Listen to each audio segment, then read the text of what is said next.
Fala galera, bem-vindo à disciplina de Mecânica Estática, eu sou o professor Pablo Amorim e vamos fazer um exercício de revisão aí de cálculo de forças. Ainda não estamos chegando na parte de equilíbrio, apesar do que esse sistema está em equilíbrio, está paradinho, mas ele pede o seguinte: calcule a resultante dessas 4 forças aplicadas nesse olhar aí. E quando a gente fala de cálculo de resultante, né, seu professor lá pediu, não, a resultante dessas 4 forças, está falando isso aqui, ó, qual a intensidade dela e a direção dela. E direção, galera, olha só, tem professor que pede direção referente à horizontal, tem professor que pede direção referente à vertical, né? Se o professor não pedir nada, se você falar beta é igual a 50 graus, vamos por aqui, 50 graus, e aqui 40 graus. Tanto faz, qualquer um dos dois responder tá certo, lógico que você tem que falar.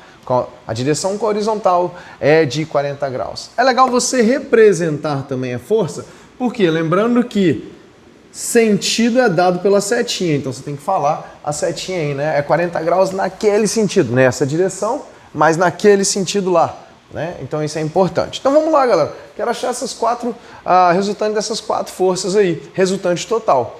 E aí a gente tem 2 métodos para fazer, lei do paralelogramo ou utilizando somatório de forças, né, em x e y, somatório de forças aí no total. Por exemplo, se nós utilizarmos paralelogramo, eu vou ter que pegar cada força dessa lá, vamos supor que isso vai dar isso aqui, F1, F2, opa, aqui está muito em cima, vamos desenhar mais embaixo.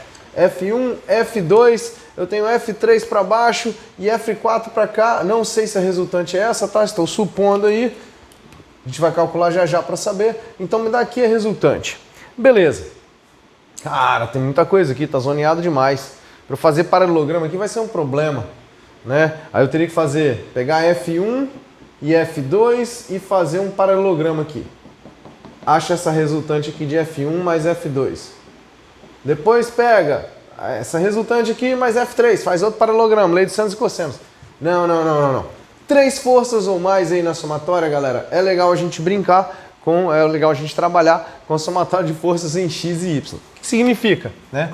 Tudo que eu somar em x, somatória de forças em x, vai me dar uma resultante em x, né? A minha resultante da minha força total, a resultante componente em x, é a somatória das componentes dessas forças em x, né?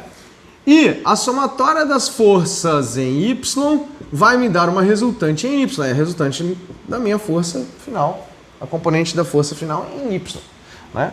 Importante sempre, quando a gente fizer as contas, é indicar tudo que está para a direita é positivo, tudo que está para cima é positivo. Não necessariamente pode ser feito assim. Eu faço exercício sempre assim, mas vou fazer diferente. Já falei para vocês, sai da caixa, vamos fazer diferente. Vamos mudar aqui a ideia. Vou fazer dessa forma aqui, vamos ver se dá certo. Tem que dar certo, a matemática é a mesma. Mas vamos lá. Então vamos nessa brincadeira aqui. Vamos somar as forças que eu tenho em x. Lembrando aí, ó, as componentes que eu tenho aqui, ó.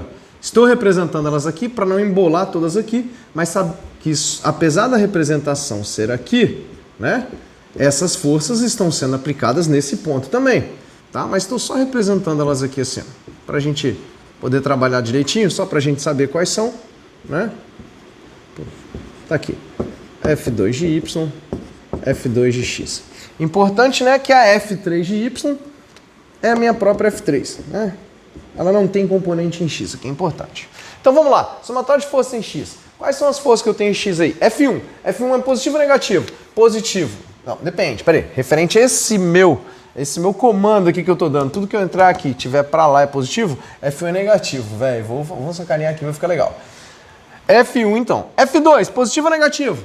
Ah, agora é positivo, pô. Confundiu a cabeça toda, né? Esse sinal tá falando que está pra lá é positivo. Ah, mas aqui tá desse jeito. É só pra falar que tudo que tá na horizontal é x, tudo que tá na vertical é y. Não tem problema não, galera. Vai, próxima. F3. Eu vou colocar o F3 aqui, mas a gente já sabe que o F3 aqui pra gente, né?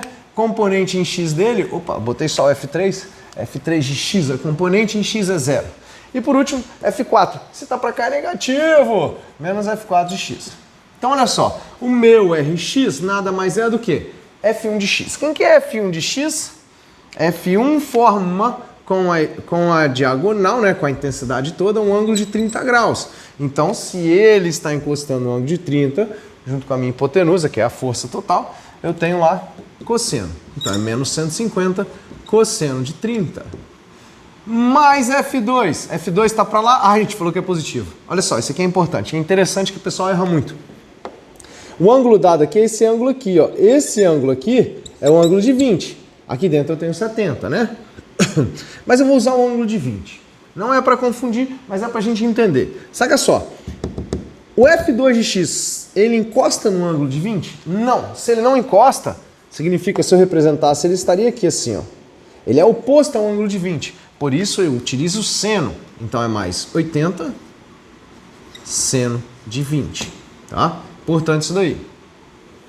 Depois, F4 menos F4 de x. O F4 aqui, ó, está para lá e ele forma com a horizontal aqui. Ele é horizontal, ele forma com a diagonal um ângulo de 15 graus. Esse camaradinho aqui está aqui.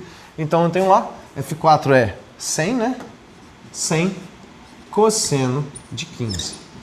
Essa resultante em x aqui total vai me dar um valor de 199,135 aproximadamente. Botei muita casa decimal aí e já explico por quê. Quando vocês forem fazer, para um valor desse, uma, duas casas decimal mais do que o suficiente para um exercício como esse. Mas eu vou explicar para vocês o porquê já já. Vamos para a somatória de forças em y então. Falei que tudo que estiver para baixo é positivo.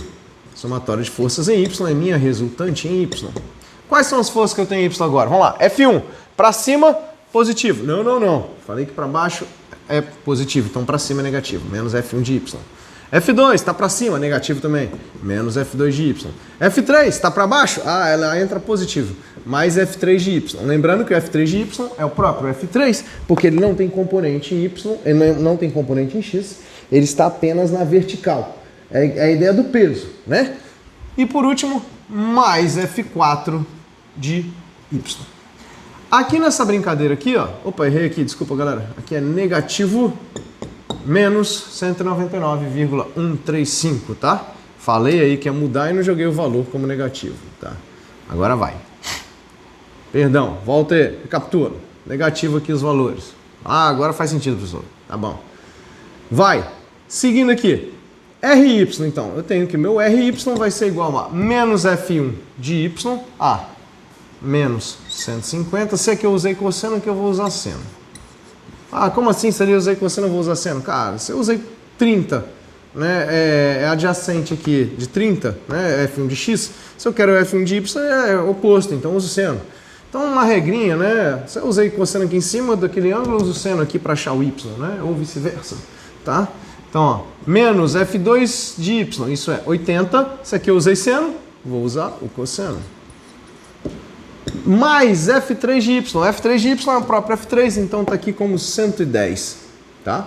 E por último, o F4 de y mais F4. Opa, F4 é igual a 100, né?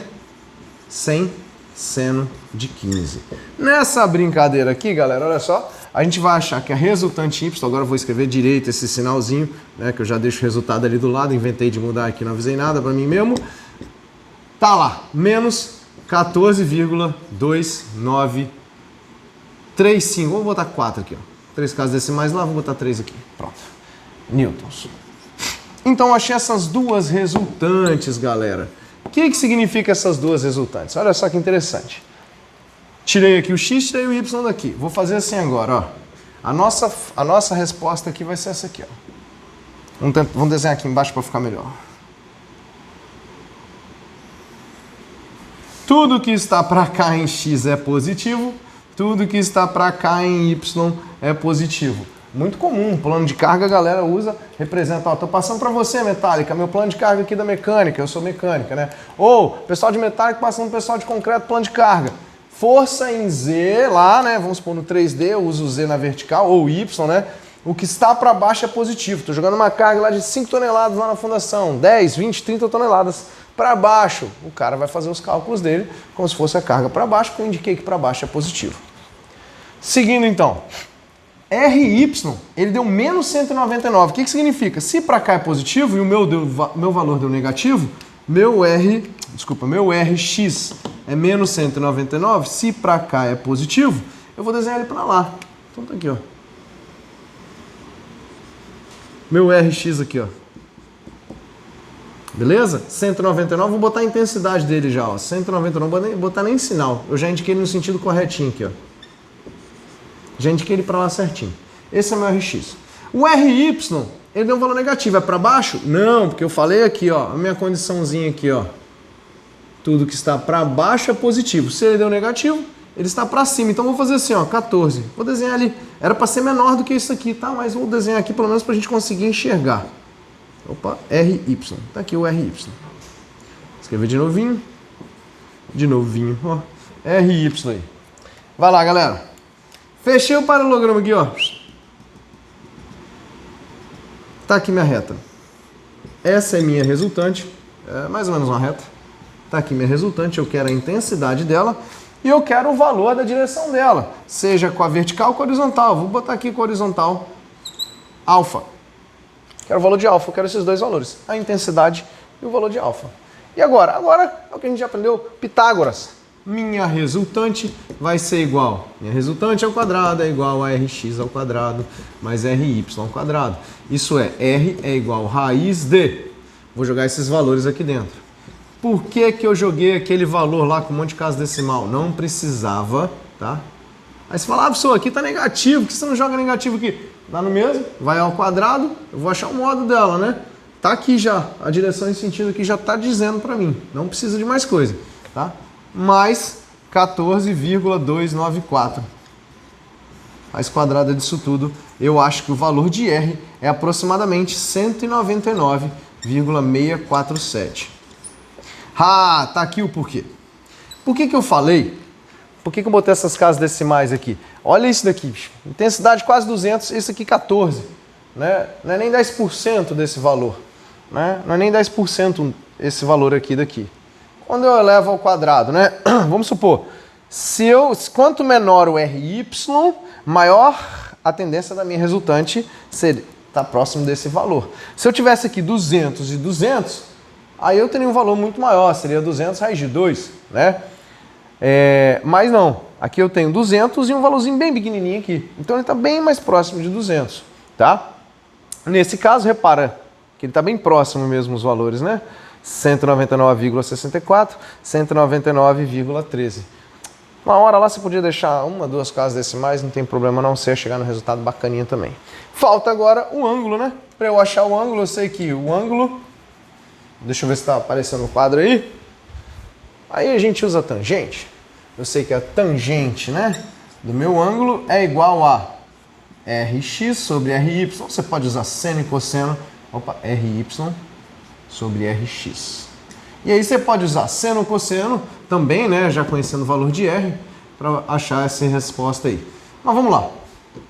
Então, meu alfa vai ser igual a arco tangente de, vou jogar os valores aqui, 14,294. Acabei jogando um monte de valor aí, mas vamos embora. 199,135. Tá aí. Meu alfa é um valor pequenininho, lógico, né? Por que lógico? 4,1, botei mais casas decimais aqui, mas tudo bem. Por que que é um valor pequenininho? Ora, se eu tenho esse valor de Ry muito pequeno, esse R tende a se aproximar do meu Rx, da componente Rx, né? Ele tende, tanto que os valores são bem próximos, significa que o valor aqui desse ângulo também é bem pequeno, né? E aí, galera, esse exercício aí, espero que tenham gostado, dá um like aí, se inscreve, qualquer dúvida manda aí. Bons estudos, galera, valeu, abração.